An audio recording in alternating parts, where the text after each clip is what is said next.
ਦੋਸਤੋ ਪੰਜਾਬੀ ਟ੍ਰਿਬਿਊਨ ਦੇ ਰੋਜ਼ਾਨਾ ਪ੍ਰੋਗਰਾਮ ਵੇਲੇ ਦੀ ਗੱਲ ਵਿੱਚ ਤੁਹਾਡਾ ਸਵਾਗਤ ਹੈ। ਮੈਂ ਆਤਿਸ਼ ਗੁਪਤਾ ਤੁਹਾਡੇ ਸਾਹਮਣੇ ਹਾਜ਼ਰ ਹਾਂ ਤੇ ਅੱਜ ਅਸੀਂ ਗੱਲ ਕਰਾਂਗੇ ਸਰਕਾਰ ਬੇਰੁਜ਼ਗਾਰਾਂ ਨੂੰ ਰੁਜ਼ਗਾਰ ਦੇਣ ਦੇ ਨਾਂ ਤੇ ਕਰ ਰਹੀ ਹੈ ਕਰੋੜਾਂ ਰੁਪਏ ਦੀ ਕਮਾਈ। ਸਾਡੇ ਨਾਲ ਇਸ ਵਿਸ਼ੇ ਤੇ ਗੱਲਬਾਤ ਕਰਨ ਲਈ ਵਿਸ਼ੇਸ਼ ਤੌਰ ਤੇ ਹਾਜ਼ਰ ਨੇ ਸਾਡੇ ਸੀਨੀਅਰ ਪੱਤਰਕਾਰ ਸ਼੍ਰੀ ਚਰਨਜੀਤ ਭੁੱਲਰ ਸਾਹਿਬ। ਭੁੱਲਰ ਸਾਹਿਬ, ਤੁਹਾਡਾ ਬਹੁਤ ਬਹੁਤ ਸਵਾਗਤ ਹੈ ਜੀ।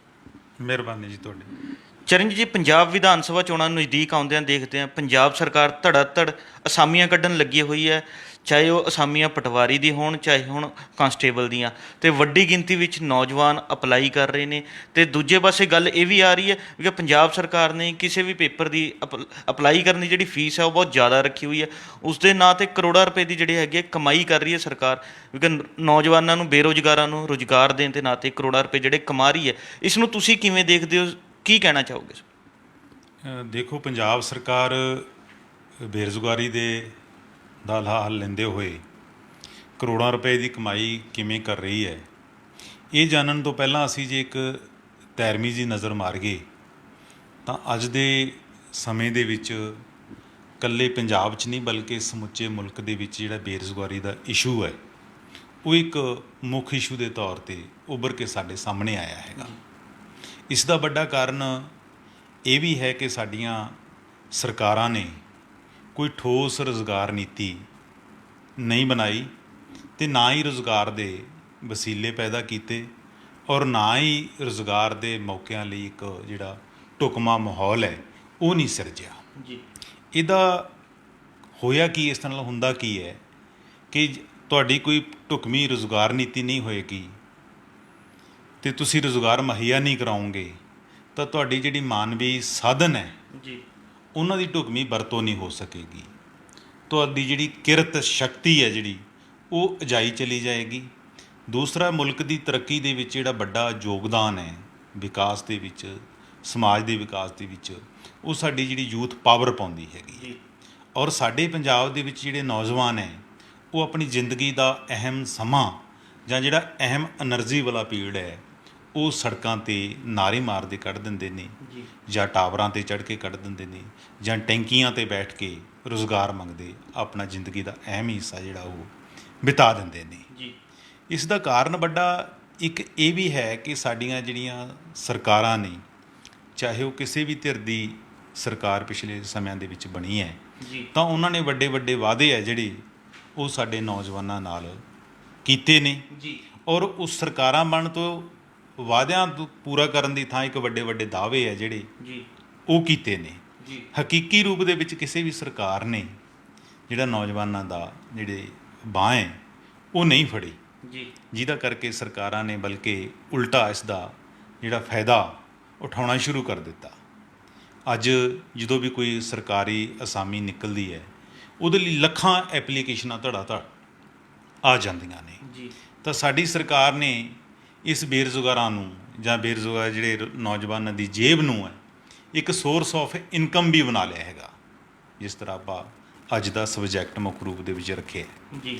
ਤਾਂ ਬਲਕਿ ਸਰਕਾਰਾਂ ਉਲਟਾ ਨੌਜਵਾਨਾਂ ਤੋਂ ਕਮਾਈ ਕਰਨ ਲੱਗੀਆਂ ਨੇ।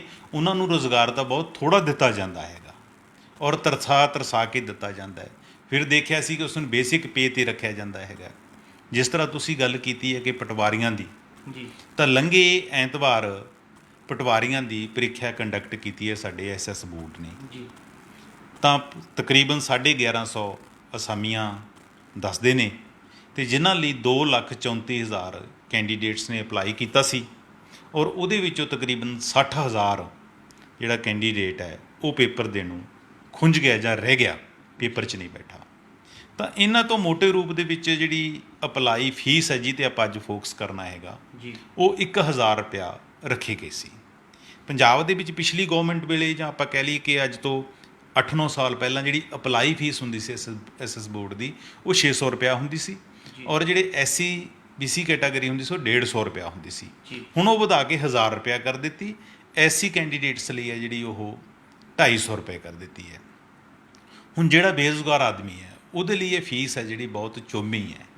ਪਹਿਲੀ ਗੱਲ ਤਾਂ ਇਹ ਹੈ ਕਿ ਪੜ੍ਹਾਈ ਸਾਡੇ ਪੰਜਾਬ ਦੇ ਵਿੱਚ ਇੰਨੀ ਮਹਿੰਗੀ ਹੋ ਗਈ ਹੈ ਕਿ ਹਰ ਨੌਜਵਾਨ ਟੱਕਰਾ ਮਾਰਦਾ ਹੈ। ਜਿਹੜੇ ਖਾਸ ਕਰਕੇ ਗਰੀਬ ਮਾਪੇ ਹੈ ਉਹ ਆਪਣੇ ਬੱਚਿਆਂ ਨੂੰ ਦਿਹਾੜੀਆਂ ਕਰ ਕਰਕੇ ਪਤਾ ਨਹੀਂ ਕਿਵੇਂ ਵਸੀਲੇ ਪੈਦਾ ਕਰਦੇ ਨੇ, ਉਹ ਪੜ੍ਹਾਉਂਦੇ ਨੇ। ਪੜ੍ਹਨ ਤੋਂ ਬਾਅਦ ਫਿਰ ਉਹਨਾਂ ਨੂੰ ਤਰ੍ਹਾਂ ਤਰ੍ਹਾਂ ਦੇ ਜਿਹੜੇ ਇਸ ਤਰ੍ਹਾਂ ਜੋਬ ਨਿਕਲਦੀਆਂ, ਹੋਰ ਇੰਟਰੈਂਸ ਟੈਸਟ ਹੈ ਜੀ ਜਿਸ ਤਰ੍ਹਾਂ ਅਧਿਆਪਕਾਂ ਦਾ ਟੈਟ ਟੈਸਟ ਲਿਆ ਜਾਂਦਾ ਹੈਗਾ, ਤਾਂ ਉਹਦੇ ਲਈ ਮੋਟੀਆਂ ਫੀਸਾਂ ਜਿਹੜੀਆਂ ਅਪਲਾਈ ਫੀਸ ਜਾਂ ਰਜਿਸਟ੍ਰੇਸ਼ਨ ਫੀਸ ਜਾਂ ਆਪਾਂ ਕਹਿ ਲਈਏ ਕਿ ਐਗਜ਼ਾਮ ਫੀਸ ਰੱਖੀ ਜਾਂਦੀ ਹੈ। ਜੀ ਤਾਂ ਬਹੁਤ ਸਾਰਾ ਪੈਸਾ ਐ ਟੈਸਟਾਂ ਦੇ ਵਿੱਚ ਚਲਾ ਜਾਂਦਾ ਹੈ। ਉਸ ਤੋਂ ਬਾਅਦ ਜਦੋਂ ਜੌਬ ਨਿਕਲਦੀਆਂ ਨੇ, ਅਸਾਮੀਆਂ ਨਿਕਲਦੀਆਂ ਨੇ, ਤਾਂ ਫਿਰ ਉਹਦੀ ਰਜਿਸਟ੍ਰੇਸ਼ਨ ਜਾਂ ਐਗਜ਼ਾਮ ਫੀਸ ਜਾਂ ਅਪਲਾਈ ਫੀਸ ਕਹਿ ਲਓ, ਕੋਈ ਵੀ ਨਾਂ ਦੇ ਲਓ ਇਸ ਨੂੰ। ਹੁਣ ਪਟਵਾਰੀਆਂ ਦੇ ਵਿੱਚ 1000 ਰੁਪਇਆ ਰੱਖੀ ਗਈ ਸੀ, ਬਿਲਕੁਲ ਤਾਂ ਮੋਟੇ ਤੌਰ 'ਤੇ ਐਸਐਸ ਬੋਰਡ ਨੇ ਇਹਦੇ ਵਿੱਚੋਂ 12 ਕਰੋੜ ਰੁਪਏ ਹੈ ਜਿਹੜੇ ਉਹ ਇਕੱਲੇ ਪਟਵਾਰੀਆਂ ਦੀ ਭਰਤੀ ਦੇ ਵਿੱਚ ਇਕੱਠੇ ਕੀਤੇ ਨੇ। ਜੀ ਮੇਰੀ ਉੱਥੇ ਗੱਲ ਹੋਈ ਐਸਐਸ ਬੋਰਡ ਦੇ ਵਿੱਚ, ਤਾਂ ਉਹਨਾਂ ਨੇ ਮੋਟੇ ਤੌਰ 'ਤੇ ਅੰਦਾਜ਼ਾ ਲਾ ਕੇ ਇਹ ਗੱਲ ਦੱਸੀ ਹੈ ਕਿ ਸਾਡਾ ਜਿਹੜਾ ਐਗਜ਼ਾਮ ਕੰਡਕਟ ਕਰਤੇ ਜਾਂ ਸਮੁੱਚੀ ਭਰਤੀ 'ਤੇ ਪਟਵਾਰੀਆਂ ਦੇ 6 ਤੋਂ ਲੈ ਕੇ 7 ਕਰੋੜ ਰੁਪਏ ਜਿਹੜਾ ਖਰਚਾ ਆਉਣਾ ਹੈ। ਜੀ ਤਾਂ ਇੱਕ ਲਿਹਾਜ਼ ਨਾਲ ਦੇਖੀਏ ਕਿ ਅਸੀਂ ਇੱਕੋ ਪਟਵਾਰੀਆਂ ਦੀ ਅਸਾਮੀ ਦੇ ਵਿੱਚ ਸਰਕਾਰ ਹੈ ਜਿਹੜੀ ਉਹ 5 ਕਰੋੜ ਰੁਪਇਆ ਕਮਾ ਜਾਏਗੀ।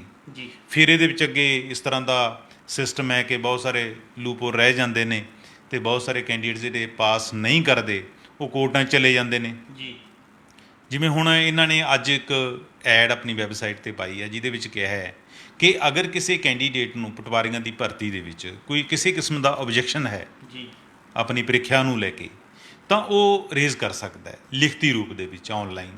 ਤਾਂ ਉਹਦੇ ਲਈ ਇਹਨਾਂ ਨੇ 500 ਰੁਪਇਆ ਫੀਸ ਰੱਖ ਦਿੱਤੀ। ਜੀ ਮੰਨ ਲਓ ਕੋਈ ਕੈਂਡੀਡੇਟ ਆਪਣੇ 5 ਓਬਜੈਕਸ਼ਨ ਰੇਜ਼ ਕਰਨਾ ਚਾਹੁੰਦਾ ਹੈ, ਤਾਂ ਉਸ ਨੂੰ 2500 ਰੁਪਏ ਤਾਰਨੇ ਪੈਣਗੇ।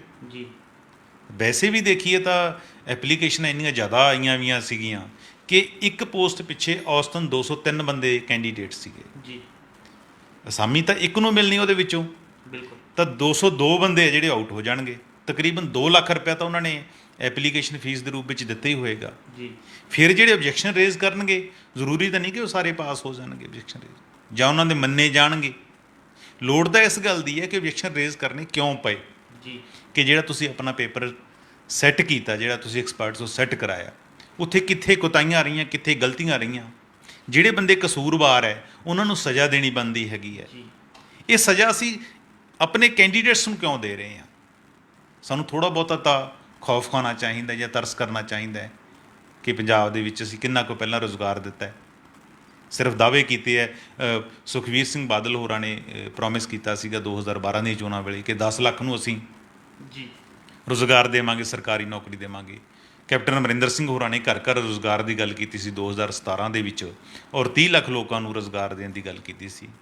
ਤਾਂ ਇਹਦਾ ਮਤਲਬ ਕਿ ਦੋਨੇ ਸਰਕਾਰਾਂ ਨੇ ਪਿਛਲੇ 8-9 ਸਾਲ ਦੇ ਵਿੱਚ ਜੇ ਉਹਨਾਂ ਦੇ ਸੱਚ ਮੰਨੀਏ ਤਾਂ ਉਹਨਾਂ ਨੇ 40 ਲੱਖ ਲੋਕਾਂ ਨੂੰ ਰੁਜ਼ਗਾਰ ਦਿੱਤਾ। ਜੀ ਪਰ ਜਿਵੇਂ ਤੁਸੀਂ ਦੱਸਦੇ ਹੋ ਕਿ ਜੇ 40 ਲੋਕ ਸਰਕਾਰੀ ਨੌਕਰੀ ਲੈ ਗਏ ਨੇ, ਤਾਂ ਫਿਰ ਪਟਿਆਲੇ ਦੇ ਬੱਸ ਅੱਡੇ 'ਤੇ ਜਾਂ ਮੋਗੇ ਦੇ ਬੱਸ ਅੱਡੇ ਜਾਂ ਜਲੰਧਰ ਦੇ ਬੱਸ ਅੱਡੇ 'ਤੇ ਪਟਵਾਰੀ ਦੀ ਪ੍ਰੀਖਿਆ ਵਾਲੇ ਦਿਨ ਇੰਨੀ ਭੀੜਾਂ ਕਿਉਂ ਸੀ ਬਿਲਕੁਲ ਦੇਖਣ ਨੂੰ ਮਿਲੀਆਂ। ਜੀ ਫਿਰ ਉਸ ਦਿਨ ਇੱਕ ਇਹ ਵੀ ਵੱਡੀ ਗੱਲ ਸਾਹਮਣੇ ਆਈ ਕਿ ਟੈਸਟ ਹੈ ਜਿਹੜੇ ਮੰਨ ਲਓ ਬਠਿੰਡੇ ਵਾਲੇ ਆ ਉਹਨਾਂ ਦਾ ਸੈਂਟਰ ਬਣਾ ਦਿੱਤਾ ਮੋਗੇ, ਜਾਂ ਜਲੰਧਰ ਬਣਾਤਾ ਦੁਆਬੇ ਵਾਲਿਆਂ ਦਾ ਮਾਲਵੇ 'ਚ ਬਣਾ ਦਿੱਤਾ। ਬਹੁਤ ਸਾਰੀ ਖੱਜਲ ਖੁਆਰੀ ਜਿਹੜੀ ਨੌਜਵਾਨਾਂ ਨੂੰ ਝੱਲਣੀ ਪਈ। ਇਹ ਤਾਂ ਇਕੱਲਾ ਪਟਵਾਰੀਆਂ ਦਾ ਟੈਸਟ ਹੈ, ਇਹ ਕੋਈ ਫਾਈਨਲ ਨਹੀਂ ਹੋਈ। ਜਦੋਂ ਪਿਛਲੇ 2016 ਦੇ ਵਿੱਚ ਪਟਵਾਰੀਆਂ ਦੀ ਭਰਤੀ ਹੋਈ ਸੀਗੀ, ਤਾਂ ਉਹਨਾਂ ਨੂੰ ਵੀ ਸਰਕਾਰ ਅੱਜ ਤੱਕ ਪੂਰਾ ਪੇ ਨਹੀਂ ਦੇ ਸਕੀ। ਜੀ 1.5 ਸਾਲ ਉਹਨਾਂ ਨੂੰ ਕਹਿ ਦਿੱਤਾ ਕਿ ਜੀ ਤੁਹਾਡਾ ਟ੍ਰੇਨਿੰਗ ਪੀਰੀਅਡ ਹੈ, ਉਸ ਤੋਂ 3 ਸਾਲ ਦਾ ਹੋਰ ਪ੍ਰੋਬੇਸ਼ਨ ਪੀਰੀਅਡ ਜੋੜ ਲਿਆ, ਉਹਨਾਂ ਨੂੰ 10,000 ਰੁਪਇਆ ਉੱਕਾ ਪੁੱਕਾ ਦਿੱਤੇ ਜਾਂਦੇ ਨੇ। ਇਸ ਤਰ੍ਹਾਂ ਬਹੁਤ ਸਾਰੀਆਂ ਭਰਤੀਆਂ ਤਾਂ ਆਤਿਸ਼ ਇੱਦਾਂ ਹੁੰਦੀਆਂ ਨੇ ਕਿ ਸਿਰੇ ਨਹੀਂ ਲੱਗਦੀਆਂ। ਜੀ ਹੁਣ ਤੁਸੀਂ ਇੱਕ ਗੱਲ ਨੋਟ ਸਾਡੇ ਕੈਂਡੀਡੇਟਸ ਨੇ ਨਹੀਂ ਕੀਤੀ ਹੋ ਕਿ ਜਦੋਂ ਇਸ ਵਾਰ ਪਟਵਾਰੀਆਂ ਦੀ ਟੈਸਟ ਭਰਤੀ ਲਈ ਇਸ਼ਤਿਹਾਰ ਦਿੱਤਾ ਗਿਆ ਸੀ, ਤਾਂ ਉਹਦੇ ਵਿੱਚ ਇੱਕ ਲਾਈਨ ਐਡ ਕੀਤੀ ਗਈ ਸੀ ਕਿ ਜਿਹੜੀ ਤੁਹਾਡੀ ਫੀਸ ਹੈ ਇਹ ਰਿਫੰਡ ਨਹੀਂ ਹੋਏਗੀ। ਇਹਦਾ ਮਤਲਬ ਕਿ ਬਹੁਤ ਸਾਰੀਆਂ ਅਸਾਮੀਆਂ ਇੱਦਾਂ ਵੀ ਹੁੰਦੀਆਂ ਨੇ ਕਿ ਕੱਢ ਦਿੱਤੀਆਂ ਜਾਂਦੀਆਂ ਨੇ, ਨੌਜਵਾਨ ਅਪਲਾਈ ਕਰਦੇ ਨੇ ਕੈਂਡੀਡੇਟਸ, ਪਰ ਉਹ ਸਿਰੇ ਨਹੀਂ ਲੱਗਦੀਆਂ। ਜੀ ਜਾਂ ਤਾਂ ਐਗਜ਼ਾਮ ਹੀ ਨਹੀਂ ਕੰਡਕਟ ਹੁੰਦਾ ਉਹਦੇ ਲਈ, ਤਾਂ ਕਰੋੜਾਂ ਰੁਪਏ ਸਰਕਾਰ ਦੇ ਖਜ਼ਾਨੇ 'ਚ ਰਹਿ ਜਾਂਦੇ ਨੇ। ਜੀ ਪਹਿਲਾਂ ਇਹ ਰੂਲ ਸੀ ਕਿ ਨੌਜਵਾਨ ਰਿਫੰਡ ਲੈ ਸਕਦੇ ਨੇ, ਪਰ ਕਿੰਨੇ ਕੁ ਆਪਣੇ ਮੁੰਡੇ ਕੁੜੀਆਂ ਨੂੰ ਪੰਜਾਬ ਦਿਆਂ ਨੂੰ ਪਤਾ ਹੈ ਕਿ ਅਸੀਂ ਇਹ ਪ੍ਰੋਵੀਜ਼ਨ ਹੈਗੀ ਸੀ। ਜੀ ਪਰ ਇਸ ਵਾਰ ਤਾਂ ਇਹ ਵੀ ਉਡਾ ਦਿੱਤੀ ਕਿ ਅਸੀਂ ਭਰਤੀ ਨਹੀਂ ਕਰ ਸਕੇ, ਸਿਰੇ ਨਾ ਲਾ ਸਕੇ, ਤਾਂ ਤੁਹਾਨੂੰ ਰਿਫੰਡ ਨਹੀਂ ਹੋਏਗਾ। ਇਹਦਾ ਮਤਲਬ ਪਟਵਾਰੀਆਂ ਦੀ ਭਰਤੀ ਜੇ ਕਿਸੇ ਵਜ੍ਹਾ ਕਰਕੇ ਅੱਧ ਵਿਚਾਲੇ ਲਟਕਦੀ ਹੈ, ਤਾਂ 12 ਕਰੋੜ ਰੁਪਏ ਦੀ ਕਮਾਈ ਹੈ ਜਿਹੜੀ ਉਹ ਸਿੱਧੇ ਰੂਪ ਦੇ ਵਿੱਚ ਇਹਨਾਂ ਨੂੰ ਹੋ ਜਾਣੀ ਹੈ। ਬਿਲਕੁਲ ਇਸ ਤਰ੍ਹਾਂ ਪੁਲਿਸ ਦੀ ਭਰਤੀ ਵੀ ਅੱਜ ਕੱਲ੍ਹ ਚੱਲ ਰਹੀ ਹੈ, ਜੀ ਉਹਨਾਂ ਦੀ ਫੀਸ ਵੀ 1000 ਰੁਪਇਆ ਰੱਖੀ ਹੋਈ ਹੈ। ਜਿਹੜੇ ਕੇਂਦਰੀ ਬਲਾਂ ਦੇ ਵਿੱਚ ਸਿਪਾਹੀ ਭਰਤੀ ਕਰਦੇ ਸਾਡਾ ਸਟਾਫ ਸਿਲੈਕਸ਼ਨ ਕਮਿਸ਼ਨ, ਜੀ ਉੱਥੇ ਫੀਸ ਸਿਰਫ 100 ਰੁਪਏ ਹੈ, 1500 ਰੁਪਏ ਹੈ। ਸਬ ਇੰਸਪੈਕਟਰ ਦੀ 1500 ਰੁਪਇਆ ਫੀਸ ਰੱਖੀ ਹੋਈ ਹੈ। ਤਾਂ ਕੱਲੀ ਇਹ ਨਹੀਂ ਕਿ ਕੈਪਟਨ ਸਰਕਾਰ ਨੇ ਫੀਸਾਂ ਕੀਤੀਆਂ ਨੇ, ਪਿਛਲੀ ਸਰਕਾਰ ਨੇ ਵੀ ਇੱਦਾਂ ਹੀ ਕੀਤਾ। ਮੈਂ ਇੱਕ RTI ਹਾਸਲ ਕੀਤੀ ਸੀ 2010-11 ਤੋਂ ਲੈ ਕੇ 2012-13 ਤੱਕ ਦੀ 3 ਸਾਲਾਂ ਦੇ ਵਿੱਚ। ਤਾਂ ਉਹਨਾਂ ਟਾਈਮਾਂ 3 ਸਾਲ ਦੇ ਪੀਰੀਅਡ ਦੇ ਵਿੱਚ ਐਸਐਸ ਬੋਰਡ ਨੇ 823 ਭਰਤੀਆਂ ਕੀਤੀਆਂ ਸੀ ਸਿਰਫ, ਤੇ ਜਿਹੜੇ ਪੈਸੇ ਕਮਾਏ ਸੀ ਉਹ 8.25 ਕਰੋੜ ਰੁਪਏ ਸਿਰਫ ਅਪਲਾਈ ਫੀਸ ਤੋਂ ਜਿਹੜੀ ਕਲੈਕਟ ਹੋਏ ਸੀਗੇ, 8.25 ਕਰੋੜ ਰੁਪਇਆ। ਤਾਂ ਬੇਰੁਜ਼ਗਾਰਾਂ ਤੋਂ ਤੱਕ ਇਵੇਂ ਜਿਵੇਂ ਇੱਕ ਡਰਾਈਵਰਾਂ ਦੀ ਭਰਤੀ ਸੀ 2016 ਦੇ ਵਿੱਚ, ਉਹ 2016 ਦੇ ਵਿੱਚ ਅਪਲਾਈ ਕੀਤਾ ਡਰਾਈਵਰਾਂ ਦੀ ਭਰਤੀ ਲਈ, ਕੈਂਡੀਡੇਟਸ ਨੇ ਪ੍ਰੀਖਿਆ ਦਿੱਤੀ, ਡਰਾਈਵਿੰਗ ਟੈਸਟ ਦਿੱਤਾ, ਉਸ ਤੋਂ ਬਾਅਦ ਕਾਉਂਸਲਿੰਗ ਹੋਈ ਤੇ ਹੁਣ ਜਦੋਂ ਉਹਨਾਂ ਨੂੰ ਅਪਾਇੰਟਮੈਂਟ ਲੈਟਰ ਦੇਣੇ ਸੀ ਤਾਂ ਜਿਹੜੇ ਵੱਖ-ਵੱਖ ਡਿਪਾਰਟਮੈਂਟਾਂ 'ਚੋਂ ਭਰਤੀ ਕੀਤੇ ਜਾਣੇ ਸੀ ਡਰਾਈਵਰ, ਉਹਨਾਂ ਨੇ ਰੂਰਲ ਡਿਵੈਲਪਮੈਂਟ ਨੇ ਤਾਂ ਲਿਖ ਕੇ ਦੇ ਦਿੱਤਾ ਕਿ ਸਾਨੂੰ ਡਰਾਈਵਰਾਂ ਦੀ ਲੋੜ ਨਹੀਂ। ਤਾਂ ਹੁਣ ਉਹਨਾਂ ਜਿਨ੍ਹਾਂ 2016 'ਚ ਅਪਲਾਈ ਕੀਤਾ, 5 ਸਾਲ ਜਿਹੜੇ ਬੰਦੇ ਇੱਕ ਝਾਕ ਰੱਖੀ ਬੈਠੇ ਨੌਜਵਾਨ, ਜਿਨ੍ਹਾਂ ਨੇ ਟੈਸਟ ਦਿੱਤਾ, ਸਾਰੀਆਂ ਸ਼ਰਤਾਂ ਪੂਰੀਆਂ ਕੀਤੀਆਂ, ਤੁਹਾਡੀਆਂ ਫੀਸਾਂ ਤਾਰੀਆਂ, ਉਹਨਾਂ ਦਾ ਕੀ ਕਸੂਰ ਹੈ? ਤੁਸੀਂ 5 ਸਾਲ ਬਾਅਦ ਉਹਨਾਂ ਨੂੰ ਕਹਿ ਦਿਓ ਕਿ ਹੁਣ ਰੱਖਣ ਨਹੀਂ। ਹੁਣ ਕਹਿੰਦੇ ਸਰਕਾਰ ਨੇ ਫੈਸਲਾ ਲੈ ਲਿਆ ਕਿ ਅਸੀਂ ਆਊਟਸੋਰਸਿੰਗ 'ਤੇ ਰੱਖਣੇ ਹੈਗੇ ਨੇ। ਤਾਂ ਆਊਟਸੋਰਸਿੰਗ 'ਤੇ ਤਾਂ ਅਸੀਂ ਬਾਕੀ ਚੀਜ਼ਾਂ ਦਾ ਭਰਤੀ ਤਾਂ ਕਰ ਰਹੇ ਹਾਂ, ਮੁਲਾਜ਼ਮਾਂ ਦੀ ਭਰਤੀ ਕਰ ਰਹੇ ਹਾਂ, ਦਰਜਾ 4 ਦੀ ਕਰ ਰਹੇ ਹੈਗੇ ਹਾਂ, ਪਰ ਕਦੇ ਸੋਚਿਆ ਕਿ ਅਸੀਂ ਜਿਹੜੇ ਐਸਐਸ ਬੋਰਡ ਦੇ ਚੇਅਰਮੈਨ ਲਾਉਣੇ ਆ ਜਾਂ ਦੂਜੇ ਲਾਉਣੇ, ਉਹ ਕਦੇ ਆਊਟਸੋਰਸਿੰਗ ਕੀਤੇ ਨੇ? ਜਿਹੜਾ ਐਸਐਸ ਬੋਰਡ ਦਾ ਚੇਅਰਮੈਨ ਹੈ, ਜਿਹੜੀ ਉਹਦੀ ਤਨਖਾਹ ਹੈ ਉਹ 1.25 ਲੱਖ ਰੁਪਏ ਹੈ ਤੇ 12 ਉਹਨਾਂ ਨਾਲ ਮੈਂਬਰ ਲਾਏ ਹੋਏ ਨੇ। ਹਰ ਮੈਂਬਰ ਨੂੰ ਜਿਹੜੇ ਮਿਲਦੇ ਆ 45,000 ਰੁਪਇਆ ਜਿਹੜਾ ਪ੍ਰਤੀ ਮਹੀਨਾ ਜਿਹੜਾ ਤਨਖਾਹ ਮਿਲਦੀ ਹੈਗੀ ਆ।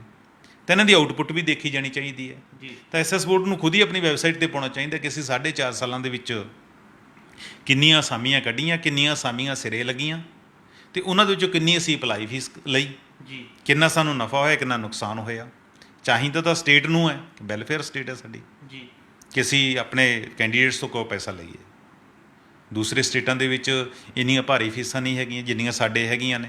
ਸਾਡੇ ਤਾਂ ਬਾਰ-ਬਾਰ ਤਾਰਨੀਆਂ ਪੈਂਦੀਆਂ, ਜਿਸ ਤਰ੍ਹਾਂ ਆਪਾਂ ਪਹਿਲਾਂ ਗੱਲ ਕੀਤੀ ਹੈ ਕਿ ਜਿਹੜੇ ਟੀਚਰ ਲੱਗਣਾ ਪੰਜਾਬ ਦੇ ਵਿੱਚ, ਅਧਿਆਪਕ ਲੱਗਣਾ ਹੈਗਾ, ਦੇਖੋ ਪਹਿਲਾਂ ਤਾਂ ਤੁਸੀਂ ਬੀਐਡ ਦਾ ਐਂਟਰੈਂਸ ਟੈਸਟ ਦਿਓ, ਫਿਰ ਤੁਸੀਂ ਬੀਐਡ 1 ਸਾਲ ਦੀ ਹੁੰਦੀ ਸੀ, ਉਹਨੂੰ 2 ਸਾਲ ਦੀ ਕਰ ਦਿੱਤਾ, ਤੇ ਬੀਐਡ ਹੁਣ ਹੁੰਦੀ ਕਿੰਨੇ ਮਹਿੰਗੀ ਹੋ ਗਈ ਐਜੂਕੇਸ਼ਨ, ਸਾਰੇ ਭਲੀ ਭਾਂਤ ਇਸ ਗੱਲ ਤੋਂ ਜਾਣੂ ਨੇ। ਤਾਂ ਫਿਰ ਉਹ ਤੁਸੀਂ ਬੀਐਡ ਕਰਨ ਤੋਂ ਬਾਅਦ ਫਿਰ ਤੁਸੀਂ ਟੈਟ ਦਿਓ। ਪੰਜਾਬ ਦੇ ਵਿੱਚ ਇੱਕ ਅੰਦਾਜ਼ੇ ਦੇ ਮੁਤਾਬਕ ਤਕਰੀਬਨ 50,000 ਤੋਂ ਲੈ ਕੇ 60,000 ਨੇ ਟੈਟ ਹੈ ਜਿਹੜਾ ਉਹ ਸੈਂਟਰ ਵਾਲਾ ਤੇ ਸਟੇਟ ਵਾਲਾ ਪਾਸ ਕੀਤਾ ਹੋਇਆ ਹੈ, ਜਿਹੜੇ ਜੌਬ ਲੈਣ ਦੀ ਕਤਾਰ ਦੇ ਵਿੱਚ ਨੇ। ਫਿਰ ਜਦੋਂ ਤੁਸੀਂ ਟੈਸਟ ਲਈ ਅਪਲਾਈ ਕਰੋਗੇ ਜੌਬ ਲਈ, ਫਿਰ ਤੁਸੀਂ 1000 ਰੁਪਇਆ ਫੀਸ ਦਿਓ। ਫਿਰ ਤੁਹਾਡੇ ਸਰਕਾਰ ਫਿਰ ਟੈਸਟ ਲਏਗੀ ਸਬਜੈਕਟ ਦਾ, ਫਿਰ ਤੁਸੀਂ 1000 ਰੁਪਇਆ ਦਿਓ। ਤੁਹਾਡੀ ਭਰਤੀ ਸਿਰੇ ਲੱਗੇਗੀ ਜਾਂ ਨਹੀਂ ਲੱਗੀ ਇਹ ਰਾਮ ਜਾਣੇ, ਇਹ ਨਹੀਂ ਪੱਕਾ। ਤਾਂ ਸਾਡੀਆਂ ਬਹੁਤ ਸਾਰੀਆਂ ਭਰਤੀਆਂ ਤਾਂ ਇਵੇਂ ਵਿਚਕਾਰ ਲਟਕਦੀਆਂ ਨੇ, ਪਰ ਸਾਡੀਆਂ ਸਰਕਾਰਾਂ ਨੇ, ਚਾਹੇ ਬੋਰਡ ਐਸਐਸ ਬੋਰਡ ਹੋਵੇ, ਚਾਹੇ ਪੀਪੀਐਸਸੀ ਹੋਵੇ, ਇੱਕ ਤਰ੍ਹਾਂ ਸੋਰਸ ਆਫ ਇਨਕਮ ਬਣਾ ਲਿਆ। ਅਤੇ ਚਾਹੀਦਾ ਤਾਂ ਇਹ ਸੀ ਕਿ ਸਰ ਇਹਨਾਂ ਨੌਜਵਾਨਾਂ ਨੂੰ ਅਸੀਂ ਜਿੰਨਾ ਚਿਰ ਰੁਜ਼ਗਾਰ ਨਹੀਂ ਦੇ ਸਕੇ ਵਿਦੇਸ਼ਾਂ ਦੀ ਤਰ੍ਹਾਂ, ਜਿਹੜਾ ਬੇਕਾਰੀ ਭੱਤਾ ਹੈ ਉਹ ਦਿੰਦੇ, ਉਹ ਤਾਂ ਅਸੀਂ ਦੇ ਨਹੀਂ ਪਾਏ 1500 ਰੁਪਏ ਕਮਿਟਮੈਂਟ ਕਰਕੇ, ਉਲਟਾ ਅਸੀਂ ਇਹਨਾਂ ਦੀ ਜੇਬਾਂ ਖਾਲੀ ਕਰਨ ਲੱਗੇ। ਚਰਨਜੀਤ ਜੀ, ਜਿਵੇਂ ਤੁਸੀਂ ਦੱਸਿਆ ਵੀ ਕਿ ਐਸਐਸ ਬੋਰਡ ਨੇ ਪੇਪਰਾਂ ਦੀ ਅਪਲਾਈ ਕਰਨ ਦੀ ਫੀਸ ਦੇ ਨਾਂ 'ਤੇ ਕਰੋੜਾਂ ਰੁਪਏ ਜਿਹੜਾ ਹੈਗਾ ਕਮਾ ਲਿਆ। ਇਸੇ ਤਰ੍ਹਾਂ ਪਹਿਲਾਂ ਪੀਪੀਐਸਸੀ ਨੇ ਵੀ ਜਿਹੜੀ ਕਿ ਬਹੁਤ ਪੋਸਟਾਂ ਜਿਹੜੀਆਂ ਕੱਢੀਆਂ ਨੇ, ਉਸ ਨੂੰ ਲੈ ਕੇ ਵੀ ਕਈ ਤਰ੍ਹਾਂ ਦੀ ਚਰਚਾ ਜਿਹੜੀ ਛਿੜੀ ਹੈ। ਅਸੀਂ ਜਾਣਨਾ ਚਾਹਾਂਗੇ ਪੀਪੀਐਸਸੀ ਬੋਰਡ ਅਤੇ ਜਿਹੜਾ ਇਹ ਐਸਐਸ ਬੋਰਡ ਨੂੰ ਹੈ, ਇਹ ਦੋਵਾਂ 'ਚ ਵੱਖਰੇਵਾਂ ਤੁਸੀਂ ਕਿਵੇਂ ਦੇਖਦੇ ਹੋ? ਦੇਖੋ, ਪੰਜਾਬ ਪਬਲਿਕ ਸਰਵਿਸ ਕਮਿਸ਼ਨ ਹੈ ਜਿਹੜਾ, ਇਹ ਤਾਂ ਐਸਐਸ ਬੋਰਡ ਨੂੰ ਵੀ 2 ਕਦਮ ਅੱਗੇ ਨਿਕਲਿਆ ਹੈਗਾ। ਤੁਹਾਡੇ ਚੇਤੇ ਹੋਏਗਾ ਕਿ ਪਿਛਲੇ ਦਿਨਾਂ ਦੇ ਵਿੱਚ ਕੁਝ ਮਹੀਨੇ ਪਹਿਲਾਂ ਇਹ ਕਾਫੀ ਰੌਲਾ ਪਿਆ ਸੀਗਾ ਕਿ ਪੀਪੀਐਸਸੀ ਨੇ ਜਿਹੜੀਆਂ ਆਪਣੀਆਂ ਫੀਸਾਂ ਨੇ, ਐਗਜ਼ਾਮ ਫੀਸਾਂ ਨੇ ਜਾਂ ਰਜਿਸਟ੍ਰੇਸ਼ਨ ਫੀਸ ਹੈ, ਉਹ ਤਕਰੀਬਨ 3000 ਰੁਪਇਆ ਰੱਖੀ ਹੋਈ ਸੀ। ਜਦੋਂ ਇਹ ਇਸ਼ੂ ਬਣ ਗਿਆ, ਪੇਪਰਾਂ ਦੇ ਵਿੱਚ ਆ ਗਿਆ, ਤਾਂ ਉਹ ਫੀਸਾਂ ਜਿਹੜੀਆਂ ਇਹਨਾਂ ਨੂੰ ਘਟਾਉਣੀਆਂ ਪਈਆਂ, ਉਹ 1500 ਰੁਪਏ ਕਰਨੀ ਪਈ। ਨਹੀਂ, 3000 ਫੀਸ ਰੱਖ ਕੇ ਪੀਪੀਐਸਸੀ ਨੇ ਇੱਕ ਤਰ੍ਹਾਂ ਪੂਰੇ ਸਮੁੱਚੇ ਮੁਲਕ ਦੇ ਵਿੱਚੋਂ ਇੱਕ ਰਿਕਾਰਡ ਕਾਇਮ ਕਰ ਲਿਆ ਸੀਗਾ। ਹੁਣ ਯੂਪੀਐਸਸੀ ਦੀ ਅਸੀਂ ਸਿਵਲ ਸਰਵਿਸ ਦੀ ਫੀਸ ਦੇਖੀਏ ਤਾਂ ਸਿਰਫ 200 ਰੁਪਇਆ ਹੈਗਾ ਜਨਰਲ ਕੈਟਾਗਰੀ ਦੀ। ਇਵੇਂ ਜਿਵੇਂ ਆਪਾਂ ਆਪਣੇ ਗੁਆਂਢੀ ਸੂਬਿਆਂ ਦੀ ਗੱਲ ਕਰੀਏ, ਜਿਸ ਤਰ੍ਹਾਂ ਹਿਮਾਚਲ ਪ੍ਰਦੇਸ਼ ਹੈ, ਉੱਥੇ ਸਿਰਫ 1500 ਰੁਪਏ ਫੀਸ ਹੈਗੀ ਹੈ। ਇਸ ਤਰ੍ਹਾਂ ਹੀ ਸਾਡੇ ਹਰਿਆਣੇ ਦੇ ਵਿੱਚ ਦੇਖੀਏ ਤਾਂ 1000 ਰੁਪਏ ਫੀਸ ਹੈ। ਰਾਜਸਥਾਨ 'ਚ ਉਹੀ ਫੀਸ ਹੈ ਜਿਹੜੀ ਸਿਵਲ ਸਰਵਿਸ ਦੀ, ਉਹ 350 ਰੁਪਇਆ ਹੈਗਾ, ਔਰ ਗੁਜਰਾਤ ਦੇ ਵਿੱਚ ਸਿਰਫ 100 ਰੁਪਇਆ ਹੈਗਾ। ਦੂਜੀਆਂ ਸਟੇਟਾਂ ਦੇ ਵਿੱਚ ਇੰਨੀ ਘੱਟ ਹੈਗੀ ਹੈ, ਪਰ ਸਾਡੇ ਇਹ ਫੀਸ ਹੈ ਜਿਹੜੀ ਉਹ 3000 ਰੱਖੀ ਗਈ ਸੀ। ਉਸ ਤੋਂ ਬਾਅਦ ਇੱਕ ਚਲਾਕੀ ਹੋਰ ਕੀਤੀ ਕਿ ਉਹਨਾਂ ਦਿਨਾਂ ਦੇ ਵਿੱਚ ਐਸਡੀਓ ਦੀਆਂ ਪੋਸਟਾਂ ਨਿਕਲੀਆਂ ਹੋਈਆਂ ਸੀ 124 ਦੇ ਕਰੀਬ, ਅਲੱਗ-ਅਲੱਗ 9 ਮਹਿਕਮਿਆਂ 'ਚ ਰੱਖੇ ਜਾਣੇ ਸੀ। ਤਾਂ ਉਹਦੇ ਵਿੱਚ ਕਿਹਾ ਕਿ ਇਹਦੇ ਵਿੱਚੋਂ ਵੀ ਕਮਾਈ ਕੀਤੀ ਜਾਵੇ। ਹੁਣ ਇੱਕ ਕੈਂਡੀਡੇਟ ਨੇ ਐਸਡੀਓ ਲਈ ਅਪਲਾਈ ਕਰਨਾ 124 ਪੋਸਟਾਂ ਲਈ, ਚਾਹੀਦਾ ਤਾਂ ਇਹ ਸੀ ਕਿ ਉਹ 3000 ਰੁਪਏ ਭਰਦਾ। ਉਹ ਕਹਿੰਦੇ ਜੇ 9 ਮਹਿਕਮੇ ਆ, 9 ਮਹਿਕਮੇ 'ਚ ਤੁਸੀਂ ਅਲੱਗ-ਅਲੱਗ ਅਪਲਾਈ ਕਰਨਾ ਪਏਗਾ ਤੁਹਾਨੂੰ ਮਤਲਬ ਇੱਕ ਕੈਂਡੀਡੇਟ ਨੇ 9ਵੇਂ ਮਹਿਕਮੇ 'ਚ ਅਪਲਾਈ ਕਰਨਾ ਹੋਏਗਾ ਔਰ ਇੱਕ ਕੈਂਡੀਡੇਟ ਨੂੰ 27,000 ਰੁਪਏ 'ਚ ਟੈਸਟ ਹੈ ਜਿਹੜਾ ਉਹ ਪਏਗਾ। ਤਾਂ 2020-21 ਦਾ ਇੱਕੋ ਸਾਲ ਦੇਖੀਏ ਆਪਾਂ ਨਮੂਨੇ ਦੇ ਤੌਰ ਤੇ, ਤਾਂ PPSC ਨੇ 32 ਤੋਂ ਲੈ ਕੇ 33 ਕਰੋੜ ਰੁਪਇਆ ਕੱਲਾ ਇਹਨਾਂ ਅਪਲਾਈ ਫੀਸ ਦੇ ਵਿੱਚ ਕਮਾਇਆ ਸੀਗਾ। ਤੇ ਜਿਹੜਾ ਉਹਨਾਂ ਦਾ ਟੈਸਟਾਂ ਦੇ ਉੱਪਰ ਖਰਚਾ ਆਇਆ ਸੀ ਐਗਜ਼ਾਮ ਕੰਡਕਟ ਕਰਨ ਦੇ ਉੱਪਰ, ਉਹ ਸਿਰਫ 8 ਜਾਂ 9 ਕਰੋੜ ਰੁਪਇਆ ਆਇਆ ਸੀ ਜੀ। ਦੱਸਦੇ ਨੇ ਕਿ ਮੋਟੇ ਰੂਪ ਦੇ ਵਿੱਚ 23 ਤੋਂ ਲੈ ਕੇ 24 ਕਰੋੜ ਰੁਪਇਆ ਪ੍ਰੋਫਿਟ ਹੈ ਜਿਹੜਾ ਇੱਕ ਸਾਲ ਦੇ ਵਿੱਚ PPSC ਨੂੰ ਹੋਇਆ ਸੀਗਾ ਜੀ। ਇਹ ਜਿਵੇਂ ਆਪਾਂ ਕਹਿੰਦੇ ਆ ਕਿ ਇਹ ਤਾਂ ਫਿਰ ਪੈਸੇ ਬਣਾਉਣ ਵਾਲੀ ਮਸ਼ੀਨ ਹੋਈ, ਬਿਲਕੁਲ। ਬੋਰਡ ਨਾ ਹੋਇਆ ਜਾਂ ਕਮਿਸ਼ਨ ਨਾ ਹੋਇਆ ਜੀ। ਤਾਂ ਇੱਥੇ ਵੀ ਇੱਕ ਵਿਤਕਰਾ ਹੁੰਦਾ ਹੈ। ਸਾਡੇ ਜਿਹੜੇ ਨੌਜਵਾਨ ਇਹ ਟੈਸਟ ਦਿੰਦੇ ਉਹਨਾਂ ਨੂੰ ਵੀ ਨਹੀਂ ਇਸ ਗੱਲ ਦਾ ਖਿਆਲ ਹੋਏਗਾ ਕਿ ਜਦੋਂ PPSC ਦਾ ਚੇਅਰਮੈਨ ਜਿਵੇਂ ਹੁਣ ਹੈ ਨਹੀਂ ਜੀ, ਉਹਦੇ ਲਈ ਸਰਕਾਰ ਨੇ ਪੋਸਟਾਂ ਕੱਢੀਆਂ ਨੇ ਕਿ ਸਾਨੂੰ PPSC ਦਾ ਚੇਅਰਮੈਨ ਚਾਹੀਦਾ ਹੈ ਜਾਂ PPSC ਦੇ ਅਸੀਂ ਮੈਂਬਰ ਲਾਉਣੇ ਹੈ, ਤਾਂ ਉਹਦੇ ਲਈ ਕੰਡੀਸ਼ਨਾਂ ਰੱਖ ਦਿੱਤੀਆਂ ਕਿ ਤੁਸੀਂ ਯੋਗ ਬੰਦੇ ਜਿਹੜੇ ਅਪਲਾਈ ਕਰ ਸਕਦੇ ਜੀ। ਦੇਖੋ PPSC ਦਾ ਚੇਅਰਮੈਨ ਲੱਗੇਗਾ, ਉਹਦੇ ਲਈ ਜਿਹੜੀ ਅਪਲਾਈ ਫੀਸ ਹੈ ਉਹ 0 ਹੈ, ਉਹਨੂੰ ਕੋਈ ਅਪਲਾਈ ਫੀਸ ਨਹੀਂ ਦੇਣੀ ਪਏਗੀ। ਪਿੱਛੇ ਜੇ ਵਾਟਰ ਰੈਗੂਲੇਟਰੀ ਅਥਾਰਟੀ ਦਾ ਚੇਅਰਪਰਸਨ ਲਾਇਆ, ਮੈਂਬਰ ਲਾਏ ਨੇ, ਉਹਨਾਂ ਲਈ ਐਡ ਆਈ।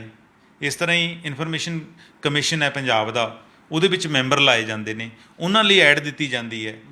ਯੂਨੀਵਰਸਿਟੀਆਂ ਦੇ ਜਿਹੜੇ ਵਾਈਸ ਚਾਂਸਲਰ ਲਾਏ ਜਾਂਦੇ ਉਹਨਾਂ ਲਈ ਐਡ ਦਿੱਤੀ ਜਾਂਦੀ ਹੈ ਕਿ ਯੋਗ ਬੰਦੇ ਅਪਲਾਈ ਕਰਨ। ਐਡ ਤਾਂ ਦੇ ਦਿੱਤੀ ਜਾਂਦੀ ਹੈ, ਅਪਲਾਈ ਫੀਸ ਕਦੇ ਕੋਈ ਨਹੀਂ ਰੱਖੀ ਜਾਂਦੀ ਜੀ। ਹਾਲਾਂਕਿ ਉਹ ਲੋਕ ਸਰਦੇ ਪੁੱਜਦੇ ਹੁੰਦੇ ਨੇ, ਉਹਨਾਂ ਲਈ ਜਿਹੜੀਆਂ ਕੰਡੀਸ਼ਨਾਂ ਹੁੰਦੀਆਂ ਨੇ ਜਾਂ ਯੋਗਤਾ ਰੱਖੀ ਹੁੰਦੀ ਹੈ ਇਸ ਕਿਸਮ ਦੀ, ਕੋਈ ਆਰਡੀਨਰੀ ਪਰਸਨ ਹੈ ਜਿਹੜਾ ਉਹਨਾਂ ਪੋਸਟਾਂ ਲਈ ਅਪਲਾਈ ਨਹੀਂ ਕਰ ਸਕਦਾ। ਹਾਲਾਂਕਿ ਸਰਕਾਰਾਂ ਨੇ ਇਹ ਪੋਲੀਟੀਕਲ ਤੌਰ ਤੇ ਕਰਨਾ ਹੁੰਦਾ, ਇੱਕ ਖਾਨਾ ਪੂਰਤੀ ਕੀਤੀ ਜਾਂਦੀ ਹੈ ਇਸ਼ਤਿਹਾਰ ਦੇ ਕੇ ਪੇਪਰ ਦੇ ਵਿੱਚ, ਤਾਂ ਉਹਦੇ ਵਿੱਚ ਕੋਈ ਫੀਸ ਨਹੀਂ ਰੱਖੀ ਜਾਂਦੀ। ਚਾਹੀਦਾ ਤਾਂ ਹੈ ਕਿ ਉੱਥੇ ਮੋਟੀ ਫੀਸ ਰੱਖੇ, PPSC ਦਾ ਤੁਸੀਂ ਚੇਅਰਮੈਨ ਰੱਖਣਾ ਤਾਂ ਫੀਸ ਰੱਖੋ ਤੁਸੀਂ ਜੀ। ਹੁਣ ਕਿੰਨੇ ਜਿਹੜੇ ਸਾਬਕਾ ਬਿਊਰੋਕਰੇਟ ਹੈ ਉਹਨਾਂ ਨੂੰ ਅਹਿਮ ਪੋਸਟਾਂ ਜਿਹੜੀਆਂ ਦਿੱਤੀਆਂ ਜਾਂਦੀਆਂ ਨੇ ਉਹਨਾਂ ਦੇ ਰਿਟਾਇਰਮੈਂਟ ਤੋਂ ਬਾਅਦ, ਔਰ ਮੋਟੀਆਂ ਤਨਖਾਹਾਂ ਦਿੱਤੀਆਂ ਜਾਂਦੀਆਂ। ਪੰਜਾਬ ਦੇ ਕਿੰਨੇ ਕਮਿਸ਼ਨ ਹੈ ਜਿਨ੍ਹਾਂ ਦੇ ਜਿਹੜੇ ਚੇਅਰਮੈਨ IAS ਅਫਸਰ ਬਣੇ ਰਿਟਾਇਰਡ, ਔਰ ਉਹਨਾਂ ਦੀ ਤਨਖਾਹਾਂ 2.25 ਲੱਖ ਰੁਪਏ ਤੋਂ ਉੱਪਰ ਨੇ, ਤਾਂ ਉਹਨਾਂ ਲਈ ਵੀ ਫੀਸ ਰੱਖੀ ਜਾਣੀ ਚਾਹੀਦੀ ਹੈ। ਇਹ ਕ੍ਰਾਈਟੇਰੀਆ ਇਕੱਲਾ ਪੰਜਾਬ ਦੇ ਨੌਜਵਾਨਾਂ ਲਈ ਕਿਉਂ, ਨੌਕਰੀਆਂ ਲਈ ਕਿਉਂ? ਤਾਂ ਇੱਕ ਤਾਂ ਇਹ ਡਿਸਕ੍ਰਿਮੀਨੇਸ਼ਨ ਵੀ ਦੂਰ ਹੋਣੀ ਚਾਹੀਦੀ ਹੈ। ਦੂਸਰਾ ਜਿਹੜੇ ਇਹ ਅਦਾਰੇ ਨੇ, ਚਾਹੇ ਉਹ SS ਬੋਰਡ ਹੈ ਚਾਹੇ ਉਹ PPSC ਹੈ, ਇਹਦੇ ਲਈ ਜਿਹੜੀ ਮਿਨੀਮਮ ਜਿਹੜੀ ਫੀਸ ਹੈ ਉਹ ਰੱਖੀ ਜਾਣੀ ਚਾਹੀਦੀ ਹੈ, ਚਾਹੇ ਬਹੁਤੇ ਲੋਕ ਤਾਂ ਜਿਹੜੇ ਹੈਗੇ ਫੀਸ ਕਰਕੇ ਅਪਲਾਈ ਨਹੀਂ ਕਰ ਪਾਉਂਦੇ ਜੀ। ਤਾਂ ਇਹ ਮੇਰਾ ਇੱਕ ਸੁਝਾਅ ਜੀ। ਚਰਨਜੀਤ ਜੀ, ਹੁਣ ਵੱਡਾ ਸਵਾਲ ਇਹ ਉੱਠਦਾ ਵੀ ਕਿ ਇਹ ਸਵਾਲ ਤਾਂ ਜਿਹੜੇ ਨੇ ਬਹੁਤ ਉੱਠਦੇ ਨੇ, ਇਹਨਾਂ ਦਾ ਹੱਲ ਕੀ ਹੋ ਸਕਦਾ? ਸਰਕਾਰਾਂ ਨੂੰ ਕੀ ਕੁਝ ਕਰਨਾ ਚਾਹੀਦਾ? ਦੇਖੋ, ਪਹਿਲੀ ਗੱਲ ਤਾਂ ਇਹ ਹੈ ਕਿ ਸਰਕਾਰਾਂ ਨੂੰ ਫੋਕੇ ਹੈ ਜਿਹੜੇ ਉਹ ਵਾਅਦੇ ਕਰਨੇ ਬੰਦ ਕਰਨੇ ਚਾਹੀਦੇ ਆ। ਤੁਸੀਂ ਜੇ ਘਰ ਘਰ ਰੁਜ਼ਗਾਰ ਨਹੀਂ ਦੇ ਸਕਦੇ, ਤੁਸੀਂ ਵਾਅਦਾ ਕਿਉਂ ਕਰਦੇ ਆ? ਉਹਦੇ ਨਾਲ ਤੁਸੀਂ ਨੌਜਵਾਨਾਂ ਨੂੰ ਉਹਨਾਂ ਦੀ ਸ਼ਕਤੀ ਨੂੰ ਮੋੜਾ ਦਿੰਦੇ ਹੋ। ਤੁਸੀਂ ਕਹਿੰਦੇ ਹੋ ਘਰ ਘਰ ਰੁਜ਼ਗਾਰ ਦੇਵੇਂ, ਹਰ ਨੌਜਵਾਨ ਨੂੰ, ਪੰਜਾਬ ਦੇ ਨੌਜਵਾਨ ਨੂੰ ਝਾਕ ਬਣੀ ਕਿ ਸਾਨੂੰ ਸਰਕਾਰੀ ਨੌਕਰੀ ਮਿਲੇਗੀ ਜੀ, ਤੇ 4.5 ਸਾਲ ਬਾਅਦ ਉਹਨੂੰ ਨੌਕਰੀ ਨਹੀਂ ਮਿਲੀ ਤਾਂ ਜਵਾਨੀ ਕਿਹੜੇ ਪਾਸੇ ਮੋੜਾ ਕੱਟੇਗੀ? ਇਹ ਵੀ ਸਾਡੀ ਸਰਕਾਰਾਂ ਨੂੰ ਖਿਆਲ ਰੱਖਣਾ ਚਾਹੀਦਾ ਹੈ। ਦੂਸਰਾ, ਜਿੰਨੀਆਂ ਕਿ ਸਾਡੇ ਕੋਲੇ ਅਸਾਮੀਆਂ ਨੇ, ਜਿੰਨੀ ਕੁ ਵਰਕਲੋਡ ਹੈ ਉਹਦੇ ਹਿਸਾਬ ਨਾਲ ਨਵੀਆਂ ਅਸਾਮੀਆਂ ਕ੍ਰੀਏਟ ਕਰਨੀਆਂ ਚਾਹੀਦੀਆਂ ਨੇ। ਹੋ ਕੀ ਰਿਹਾ ਕਿ ਉਲਟਾ ਅਸਾਮੀਆਂ ਜਿਹੜੀਆਂ ਖਤਮ ਕੀਤੀਆਂ ਜਾ ਰਹੀਆਂ ਨੇ। ਪਿਛਲੇ ਟਾਈਮ ਦੇ ਵਿੱਚ ਇਕੱਲੇ ਇਰੀਗੇਸ਼ਨ ਦੇ ਵਿੱਚ 9,000 ਜਿਹੜੀਆਂ ਪੋਸਟਾਂ ਹੈ ਉਹ ਖਤਮ ਕਰ ਦਿੱਤੀਆਂ ਨੇ ਜੀ। ਤਾਂ ਚਾਹੀਦਾ ਕਿ ਇੱਕ ਠੋਸ ਢੁਕਵੀਂ ਰੁਜ਼ਗਾਰ ਨੀਤੀ ਹੋਵੇ ਔਰ ਭਵਿੱਖ ਨੂੰ ਮੁੱਖ ਰੱਖ ਕੇ ਹੋਵੇ। ਇਹ ਨਹੀਂ ਕਿ ਹੁਣ ਪਟਵਾਰੀ ਦੀਆਂ ਪੋਸਟਾਂ ਆਲਰੇਡੀ ਪੰਜਾਬ 'ਚ ਇੰਨੀਆਂ ਖਾਲੀ ਮੈਂ ਤੁਸੀਂ 1100 ਪੋਸਟਾਂ ਕੱਢ ਦਿੱਤੀਆਂ, ਜਦੋਂ ਨੂੰ ਤੁਸੀਂ ਭਰਤੀ ਦਾ ਪ੍ਰੋਸੈਸ ਕੰਪਲੀਟ ਹੋਊ ਉਦੋਂ 1000 ਬੰਦਾ ਹੋਰ ਰਿਟਾਇਰ ਹੋ ਜਾਏਗਾ ਜੀ। ਢੁਕਵੀਂ ਰੁਜ਼ਗਾਰ ਪਾਲਿਸੀ ਹੋਵੇ ਔਰ ਸਾਡੀ ਇੱਕ ਵੈਲਫੇਅਰ ਸਟੇਟ ਹੈ, ਇਹ ਖਰਚਾ ਖੁਦ ਚੱਕੇ। ਜੇ ਅਸੀਂ SS ਬੋਰਡ ਨੂੰ ਸਾਰਾ ਬਜਟ ਦੇ ਸਕਦੇ ਹਾਂ, ਉਹਨਾਂ ਦੇ ਚੇਅਰਮੈਨ ਨੂੰ ਤਨਖਾਹ ਦੇਣ ਲਈ ਬਜਟ ਦੇ ਸਕਦੇ ਹਾਂ, ਉਹਨਾਂ ਦੇ ਅਮਲੇ ਫੈਲੇ ਲਈ ਦੇ ਸਕਦੇ ਹਾਂ, ਬਾਕੀ ਬਸ ਉਹਨਾਂ ਦੀ ਗੱਡੀਆਂ ਲਈ ਬਜਟ ਦੇ ਸਕਦੇ ਹਾਂ, ਤਾਂ ਚਾਹੀਦਾ ਹੈ ਕਿ ਮਿਨੀਮਮ ਫੀਸ ਜਾਂ ਤਾਂ ਸਮੁੱਚਾ ਖਰਚਾ ਸਰਕਾਰ ਚੱਕੇ। ਅਗਰ ਨਹੀਂ ਚੱਕ ਸਕਦੀ, ਸਾਡੇ ਹਾਲਾਤ ਇਜਾਜ਼ਤ ਨਹੀਂ ਦਿੰਦੇ, ਤਾਂ ਮਿਨੀਮਮ ਫੀਸ ਜਿੰਨਾ ਖਰਚਾ ਤੁਹਾਨੂੰ ਲੱਗਦਾ ਸੰਭਾਵੀ ਉਹਨਾਂ ਨੌਜਵਾਨਾਂ ਤੋਂ ਲੈ ਜਾਣਾ ਚਾਹੀਦਾ। ਐਗਰੀਕਲਚਰ ਸਾਡੀ ਸਟੇਟ ਹੈ, ਸਵੈ ਰੁਜ਼ਗਾਰ ਦੇ ਮੌਕੇ ਆ ਜਿਹੜੇ ਸਾਨੂੰ ਉਹ ਪੈਦਾ ਕਰਨੇ ਚਾਹੀਦੇ ਆ। ਹੁਣ ਪੰਜਾਬ ਦੇ ਵਿੱਚ ਸਾਡੇ ਅਲੱਗ-ਅਲੱਗ ਬੈਲਟ ਹੈ, ਮੋੜ ਵਾਲੀ ਸਾਈਡ ਹੈ ਜਿਹੜੇ ਉੱਥੇ ਅੰਗੂਰ ਬਹੁਤ ਹੁੰਦਾ ਹੈਗਾ, ਰਾਮਪੁਰਾ ਬੈਲਟ ਦੇ ਵਿੱਚ ਆਲੂ ਬਹੁਤ ਹੁੰਦਾ ਹੈ, ਉਧਰ ਅਬੋਹਰ ਸਾਈਡ ਜਾਓ ਤਾਂ ਉੱਥੇ ਕਿੰਨੂ ਬਹੁਤ ਹੁੰਦਾ ਹੈ। ਤਾਂ ਅਸੀਂ ਕੀ ਬਣਾਇਆ? ਕਦੇ ਕੋਈ ਪਾਲਿਸੀ ਬਣਾਈ? ਸਾਡੀ ਕੋਈ ਐਗਰੋ ਇੰਡਸਟਰੀ ਪੰਜਾਬ ਦੇ ਵਿੱਚ ਆਈ? ਕਿਉਂਕਿ ਸਾਡਾ ਇੱਕ ਬਾਰਡਰ ਸਟੇਟ ਹੈ, ਇਸ ਕਰਕੇ ਬਹੁਤੀ ਇੰਡਸਟਰੀ ਦਾ ਵੱਡੀ ਦਾ ਹੋਰ ਸਕੋਪ ਨਹੀਂ ਬਚਦਾ। ਤਾਂ ਘੱਟੋ ਘੱਟ ਐਗਰੋ ਇੰਡਸਟਰੀ ਤੋਂ ਅਸੀਂ ਡਿਵੈਲਪ ਕਰ ਸਕਦੇ ਹਾਂ, ਕਿਉਂਕਿ ਜਿੰਨਾ ਸਟੇਟ ਦੇ ਵਿੱਚ ਇਨਵੈਸਟਮੈਂਟ ਨਵੀਂ ਆਏਗੀ ਉਨੇ ਰੁਜ਼ਗਾਰ ਦੇ ਜਿਹੜੇ ਵਸੀਲੇ ਆ ਉਹ ਪੈਦਾ ਹੋਣਗੇ। ਤਾਂ ਸਾਡੀਆਂ ਸਰਕਾਰਾਂ ਨੂੰ ਫੋਕੇ ਦਾਅਵੇ ਕਰਨ ਦੀ ਥਾਂ ਜਾਂ ਵਾਅਦੇ ਕਰਨ ਦੀ ਸਨ ਨੌਜਵਾਨਾਂ ਦੇ, ਚਾਹੀਦਾ ਕਿ ਇੱਕ ਰੁਜ਼ਗਾਰ ਨੀਤੀ ਬਣਾ ਕੇ ਉਨੀ ਗੱਲ ਕਰਨ ਜਿੰਨੀ ਤੇ ਉਹ ਪੈਰਾ ਦੇ ਸਕਣ। ਇਹ ਸਨ ਸਾਡੇ ਸੀਨੀਅਰ ਪੱਤਰਕਾਰ ਸ਼੍ਰੀ ਚਰਨਜੀਤ ਭੁੱਲਰ ਸਾਹਿਬ, ਜਿਨ੍ਹਾਂ ਨੇ ਦੱਸਿਆ ਕਿਉਂਕਿ ਸਰਕਾਰਾਂ ਵੱਲੋਂ ਦਾਅਵੇ ਤਾਂ ਵੱਡੇ ਵੱਡੇ ਕੀਤੇ ਜਾਂਦੇ ਨੇ, ਪਰ ਉਸ ਦੀ ਜ਼ਮੀਨੀ ਹਕੀਕਤ ਕੁਝ ਹੋਰ ਹੀ ਹੁੰਦੀ ਹੈ। ਸਰਕਾਰਾਂ ਨੂੰ ਵਾਅਦਿਆਂ ਦੀ ਥਾਂ 'ਤੇ ਝੂਠੇ ਲਾਰਿਆਂ ਦੀ ਥਾਂ 'ਤੇ ਲੋੜ ਹੈ ਇੱਕ ਵਧੀਆ ਰੁਜ਼ਗਾਰ ਨੀਤੀ ਬਣਾਉਣ ਦੀ, ਤਾਂ ਜੋ ਵੱਧ ਤੋਂ ਵੱਧ ਨੌਜਵਾਨਾਂ ਨੂੰ ਰੁਜ਼ਗਾਰ ਦਿੱਤਾ ਜਾਵੇ, ਰੁਜ਼ਗਾਰ ਦੇ ਵਸੀਲੇ ਤਿਆਰ ਕੀਤੇ ਜਾਣ ਅਤੇ ਜਿਹੜੀ ਬੇਰੁਜ਼ਗਾਰੀ ਹੈ ਇਸ ਨੂੰ ਖਤਮ ਕੀਤਾ ਜਾਵੇ। ਕੱਲ੍ਹ ਨੂੰ ਇਸੇ ਸਮੇਂ ਇੱਕ ਨਵੇਂ ਮੁੱਦੇ ਦੇ ਨਾਲ ਫਿਰ ਮਿਲਾਂਗੇ ਪ੍ਰੋਗਰਾਮ ਵੇਲੇ ਦੀ ਗੱਲ ਵਿੱਚ। ਧੰਨਵਾਦ।